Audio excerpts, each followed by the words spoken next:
A stone ghost of death is chasing Thomas and Mark, but an angelic statue with a giant sword comes to life to save them from a deadly blow. This is the new fantasy series, The Gryphon, which rivals Supernatural. Mark woke up from his sleep, hearing what seemed like a monster's low growl from the other side of the wall. Just as he was about to investigate, his father suddenly appeared and smashed a ceramic ornament into pieces. Next, Carl took a book named Chronicles from the safe and handed it to his brother Thomas. At that moment, footsteps echoed from the stairs, and when Mark looked in the direction of the sound, he saw the shattered ceramic frog had come back to life. At their father's call, Thomas and Mark hurried into the car, but their mother, Petra, appeared in front of the car, pleading with her husband, saying it was all just an illusion. Despite her pleas, Carl hit the gas and sped away, driving into a cemetery. Alles wird gut.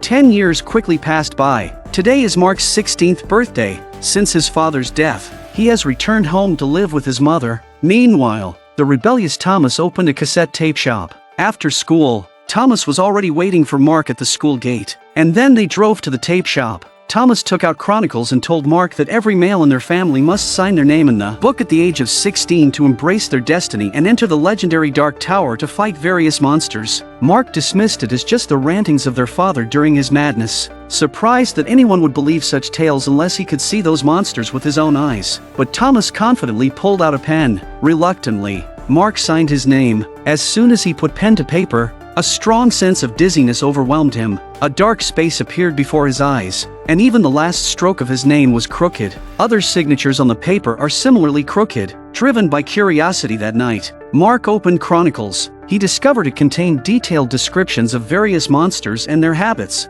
along with a map leading to the Dark Tower. The ruler of the Dark Tower was the mythical Gryphon, a creature with the body of a lion and the head of an eagle. They were ferocious and preyed on humans. Mark thought it was all just a tall tale, but as he stood up, all around him were human skeletons, startling Mark, who quickly turned to leave, but he triggered a mechanism under his feet. Suddenly, a roar echoed, and Mark hid behind a stone wall, cautiously peering ahead. Just as Mark was about to leave, he triggered another mechanism underfoot. Hearing the sound, a monster raised its giant axe and charged towards Mark. Unfortunately, before Mark could escape far, he fell into a trap, becoming a sitting duck.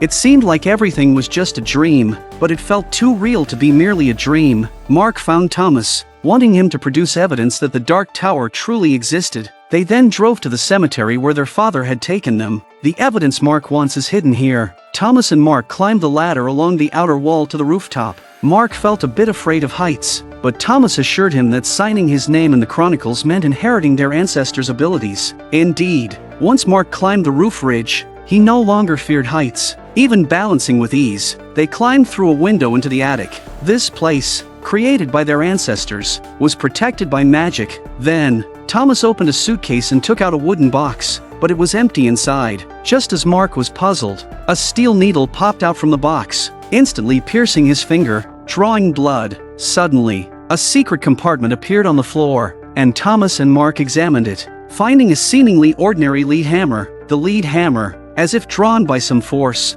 fell straight into Mark's hand. It then began to roll around in his palm, seemingly trying to please its master. Thomas explained that killing the Gryphon was their family's mission, and only by the brothers joining forces with the power of the lead hammer did they stand a chance. Similarly, the Gryphon was also searching for them. At that moment, a shadow flashed past the window. They hurried to the roof ridge, only to find a Grim Reaper statue eerily standing before them. They quickly climbed down the stairs, but the statue on the roof ridge had vanished again. In this critical moment, an angel statue came to life, blocking the Grim Reaper's scythe for them. Thomas and Mark took the opportunity to hide in the church. Soon, the chaotic sounds of battle outside abruptly ceased. Who would emerge victorious, the Grim Reaper or the angel? The next morning, Mark jolted awake, the events of the previous night feeling like a dream. But as Mark looked around, he realized his brother Thomas was nowhere to be found, and the Grim Reaper statue from last night was now a pile of rubble. Mark returned to the tape shop, still finding no trace of Thomas. At that moment, a whispering voice reached his ears. This is here. Find the Gryphon, Thomas. It seemed that he had no choice but to go to the Dark Tower. Mark took out the map and studied it, but it only left him more confused. He casually flipped through the chronicles, which described an insect that existed in the Dark Tower. In the next second, Mark was unexpectedly transported to the Dark Tower again. Mark wandered aimlessly through the forest when suddenly a shadow knocked him down, pressing a dagger to his throat. Luckily, it was Thomas, the man he had been looking for. That night, the brothers ate canned food to stave off their hunger. Mark wanted to go home, but Thomas was determined to complete their family mission. He told Mark that if he was scared, he could go back home through the passageway at St. Martin's Church. Mark replied that he had only concentrated on wanting to go to the Dark Tower and was transported there. You're the traveler between worlds? What did you just say? Thomas, however, was unwilling to reveal more information about the travelers. After resting for the night, Mark woke up, but suddenly, Thomas appeared behind him, covering his mouth tightly. It turns out that not far away are the slave hunters, a common monster in the Dark Tower. They waited for the right moment to escape, but their movements alerted the hunters, leading to a chase through the forest. As a slave hunter threw a chain, Thomas fell to the ground, helpless. Mark had no choice but to leave his brother behind and flee deeper into the forest alone. Mark hid behind a tree stump and picked up a stone, muttering, "I want to go home. I want to go back." But this time it didn't work. The footsteps behind him grew closer. He hadn't realized the teleportation skill had such a long delay. Under the questioning of his friends Becky and Memo, a helpless Mark had no choice but to take them to the cemetery. But when Mark pushed open the window of the attic, he saw a broken scene, which was completely different from what he saw last night. Mark had a bit of a meltdown. He seemed to be getting lost in a vortex of reality and imagination. He couldn't control his emotions as he roared at Becky. After driving away his two friends, Mark vented his anger on the angel statue. What Mark didn't know was that every punch he threw made the Dark Tower tremble. Desperate, Mark even pleaded with the angel statue, hoping it could go to the Dark Tower and rescue Thomas. After all, he was powerless, but the statue responded, in search of help. I am only stone. You are his brother. Mark thickened his skin and found Memo. Thankfully, Memo didn't hold a grudge about what happened earlier that day. They arrived at St. Martin's Church, looking for the passage to the Dark Tower. The place had long been abandoned, but Mark managed to find a stone carving, just as depicted in the book. Pulling it aside revealed a hidden path. They reached the end of the tunnel, where a wall covered in magic circles appeared. Following the instructions from the book, Mark pressed the symbols in the correct order. With the sound of a heavy door opening, they finally found the entrance to the world of the Dark Tower. Memo eagerly stepped inside, only to be surprised that his severe myopia was suddenly cured, and even his limp leg miraculously recovered. But at that moment, the door behind them began to close, leaving the two of them bewildered. Memo rushes to ask Mark how he usually gets back there. I wished that I was home. Alone in the world of monsters, what fate awaits Memo? Memo was stranded alone in the Dark Tower. When Mark reopened the entrance to the Dark Tower, he couldn't find any trace of Memo. On the ground, he found a piece of bark with a message written on it. "I haven't gone far." To rescue his friend, Mark went home and prepared a set of football gear. Then he handed the chronicles to his friend Becky. Mark explained to Becky how to open the passage and instructed her to go to St. Martin's Church at 7 p.m. that night to meet him. Leaving a bewildered Becky behind, Mark entered the Dark Tower, climbed to the top of a hill, and played Memo's favorite record. What he didn't know was that the base of this hill was the lair of the slave hunters, who had just captured a group of humans from the Dark Tower. Their leader personally selected a robust young man, while the others became their dinner. It turned out that today was the day their master would be resurrected, and the poor young man was to be the vessel for the monster's rebirth. Mark was still nearby, waiting for Memo to appear, but instead, he encountered a group of slave hunters. Mark's disguise skills were terrible. A frantic chase ensued through the forest. Mark thought he had shaken off the monsters, but the next moment, a mysterious figure wrapped in cloth stood behind him. Without a word, the mysterious figure smeared a foul-smelling goo on Mark's face. The monsters lost their target and reluctantly left. Only then did the mysterious figure reveal their face. Mark found that Memo's originally clean chin had grown such a long beard. Though only half a day had passed in the real world, Memo had already spent 3 weeks in the Dark Tower. It seems that time passes much faster here, so his arrangement with Becky for 7 o'clock tonight is clearly meaningless now. At this moment, Becky was flipping through the chronicles, torn by what she read about the world of the Dark Tower. The contents of the book seemed like pure fantasy. One page described a creature called the Night Terror, with a note added at the end saying that only 5 drops of water were needed to bring the monster back to life. Though it seemed absurd, Becky decided to investigate. Back home, Becky used a pipette to drop 5 drops of water onto some dried flower petals, but after waiting for half a day, nothing happened. Undeterred, Becky decided to go to St. Martin's Church that night to see for herself. Before leaving, Ben, as if guided by some unseen force, placed the dried flower into a cup of water. Little did they know this would bring disaster. Meanwhile, in the dark tower, Mark and Memo heard a commotion and hid at a high vantage point to look down. A group of humans, driven by the slave hunters, were struggling to transport large stones. Suddenly, Mark noticed his brother Thomas among them, being brutally whipped. Due to their emotional agitation, the noise they made instantly revealed their position. Forced by the monsters, Mark and Memo were driven to the edge of a cliff. Facing certain doom, Mark grabbed Memo and leaped off the cliff. This dried plant only needed a few drops of water to come back to life, and hidden within its flowers was a monster. Unaware of this, Ben placed it directly into a cup of water. The next day, Becky was lying on the floor, unsuspectingly enjoying music when suddenly,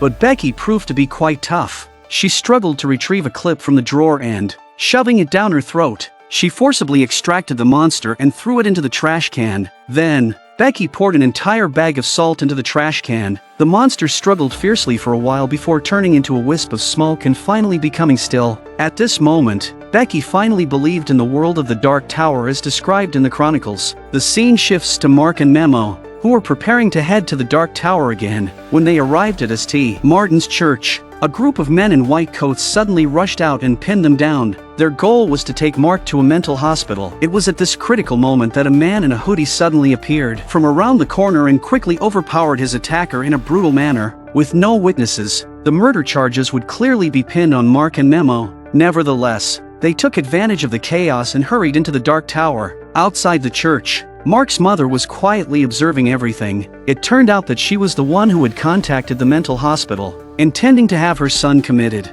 At this moment, Petra's expression turned to one of complete shock, because the man in the hoodie looks exactly like Mark. But before she could pursue him, he quickly left the scene. The scene shifts again, and Mark and Memo are heading towards the slave hunters' territory, hoping to rescue Thomas. The sky is getting darker and there is a huge gap above them. It seems there is another world up there. They decided to set up camp there. Suddenly, a raindrop fell on Memo's hand, making him instantly tense. As he looked around, a downpour began through the gap above, prompting Memo to hurriedly pack up. While Mark was still bewildered, the plants on the ground absorbed the water, and countless monsters emerged from the flowers. Fortunately, they quickly escaped to higher ground, avoiding being torn to pieces by the monsters. The next day they woke up and the ground was desolate again, and the monsters had lost their moisture and turned into a pile of bones. The scene shifts to Becky's father, Peters. Rushing home, Peters had another identity. He was Mark's psychiatrist, and he was the one who persuaded Petra to commit Mark to the mental hospital.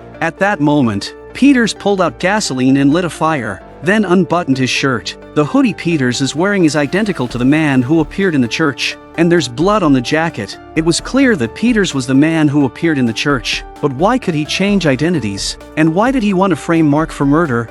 Peters held a vacuum cleaner as he walked into his daughter's room. Did you think he was there to clean? In the next second, he hastily stuffed the vacuum cleaner's dust into his mouth. And quickly, Becky's experiences of the day began to unfold in Peter's mind. Little did he expect his daughter to discover the existence of the Dark Tower world. Peters then got into his car, furiously pounding on the steering wheel, but his extreme emotions instantly exposed his true identity. It turned out he was an illusionist, lurking here to collect information about the human world for his master. From his daughter's memories, Peters learned that Becky was going to a party tonight. The scene shifted, and Becky was now backstage at the party. It turned out she wasn't there to join the revelry but because she had left her backpack with the Chronicles in her friend's car. But when she found Chronicles, she found the book soaked in beer. Inside it was a monster specimen, which could come back to life when it encountered water. Seeing the specimen turning green in a puddle of slime, it was clear the monster had already hatched, leaving a long trail of water on the ground. Becky grabbed a bag of salt. According to the Chronicles, this was the way to kill the monster. Following the trail, she discovered her father had also come to the party. Don't talk to anyone. Just when she was wondering, the revelers were still unaware that an uninvited guest had arrived at the party. Suddenly, a scream pierced the air, and people were being tossed into the air. Patra and Officer Breaker arrived at the party, searching for Mark. A man, his face covered in blood, was thrown in front of them, making them realize the severity of the situation. Terrified, the crowd scattered, and the monster finally revealed its true form. Breaker drew his handgun and fired several shots, but this only enraged the creature, which then charged at Breaker. Despite several more shots, Breaker couldn't hit the monster's vital spots. The creature knocked Breaker to the ground, and his handgun fell aside. As Breaker's life hangs in the balance, Patra picks up the pistol and shoots at the monster. Just then, upon hearing the gunshot, Peters arrived at the scene. Observing the chaos around him, Peters used his mind control again, and in the next second, the monster turned into a grizzly bear in their eyes. Meanwhile, Mark and Memo were by the lakeside, warming themselves by the campfire as they discussed ways to rescue Thomas. Suddenly, a mosquito landed on Mark's ear, greedily sucking his blood. The mosquito then flew back to a cave and landed on the hand of an illusionist, who smeared the blood on his lips, instantly pinpointing their location. When the head slave hunter and his team arrived at Mark and Memo's hiding spot, they accidentally triggered a trap set by the two. By the time the slave hunters reached the lakeside, Mark and Memo had vanished without a trace, but the leader was unfazed. Then the leader led his men towards the mine. The leader had anticipated that Mark, in his quest to find his brother Thomas, would follow them secretly, and he was right. Mark and Memo trailed them all the way to the slave hunters' mining area. Clearly, Thomas was also here, but the humans in the mining area were so disheveled that it was impossible to spot Thomas. Yet, Mark seemed confident. Soon, a human rock song started to play in the mine, which was Thomas's favorite music. Just as Thomas raised his hands to attract Mark's attention,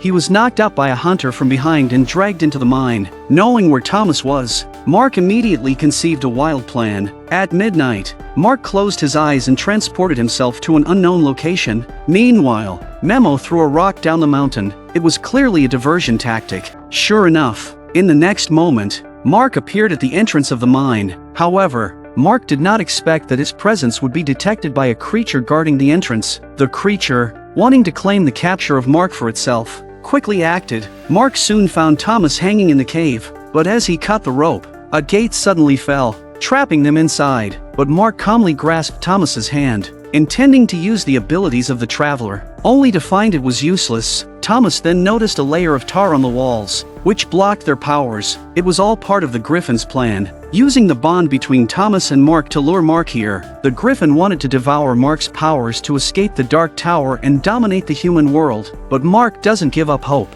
He picks up the lead hammer passed down from his family, and following the direction of the hammer, Mark throws it. They finally escaped to safety. However, the effects of the tar would last for several hours, and Mark still couldn't teleport. At that moment, the slave hunter was quietly approaching them. News quickly reached their master, whose meticulously crafted plan had failed, driving him into a rage.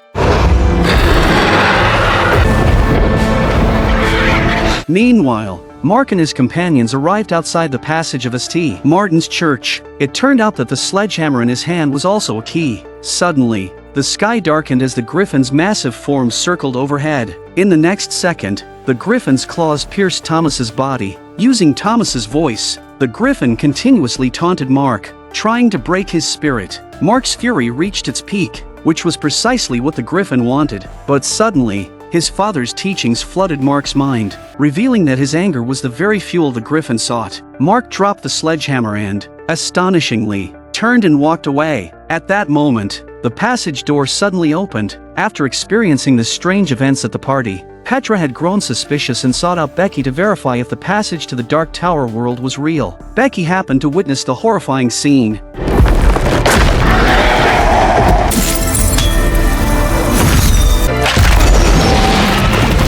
Seizing the opportunity as the Gryphon fled, Mark quickly grabbed Thomas and headed for the passage, but the Gryphon, unwilling to let them go, returned. In the narrow passage, the Gryphon's enormous size became a disadvantage, leaving it helpless as the passage door slowly closed. Back in the real world, their lives seemed to return to normal, but the grievously injured Gryphon had returned to its cave, clearly unwilling to give up. This time, the Gryphon seemed to have found a way to bring the creatures of the Dark Tower world into the human realm. And what sinister plans does the illusionist lurking among humans have?